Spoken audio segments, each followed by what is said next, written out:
এইটাতে গরম যে কোকটা তৈরি হচ্ছে ওইটা এটাতে আসছে। আজ আমার ডিউটি দেওয়া হচ্ছে কোক ওভেন 11-তে। আজ আছি কোক ওভেনে। তো আমাদের এখানে আন্ডারগ্রাউন্ডে পাইপলাইন ইরেকশনের কাজ হবে, যেটা খুব হাই রিস্কের। তো আপনাদেরকে দেখাবো সাইডে গিয়ে যে কেমন যাবে কন্ডিশন আছে আর কি সিচুয়েশন আছে ওই কাজটা করার জন্য। তো ভিডিওটা পুরোটা দেখতে থাকুন।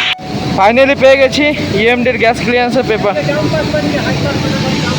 সাইডে এসে সবাইকে টুলবক্স স্টক করে আমি সবাইকে ইনফরমেশন দিয়ে দিলাম যে কনফাইন্ড স্পেসে ইনকেস এমার্জেন্সি তাদেরকে কি কি করতে হবে আর কি করতে পারো। হচ্ছে সিও মনিটর আর কাজ করবো এই নিচে আন্ডারগ্রাউন্ডে।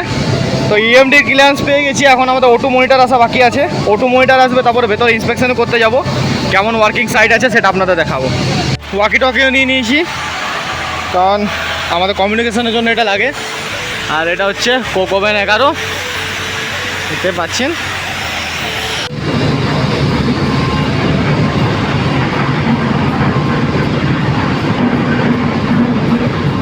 এই যে পাইপ লাইনগুলো দেখছেন, এইগুলো আমাদের এইভাবে একটা লাইন যাবে আর বেল্টের দু সাইডে আমাদের লাইন করা হবে।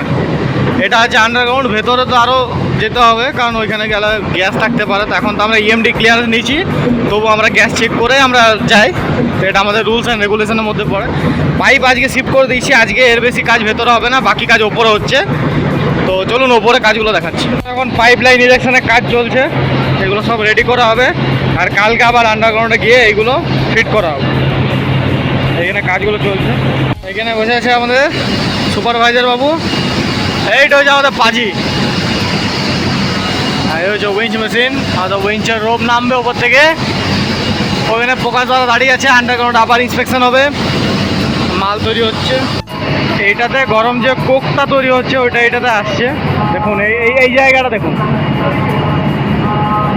রে কি খবর, এই চলছে। আরে তো নোংরা তো কি হলো, আমরা গায়ে ছিলাম।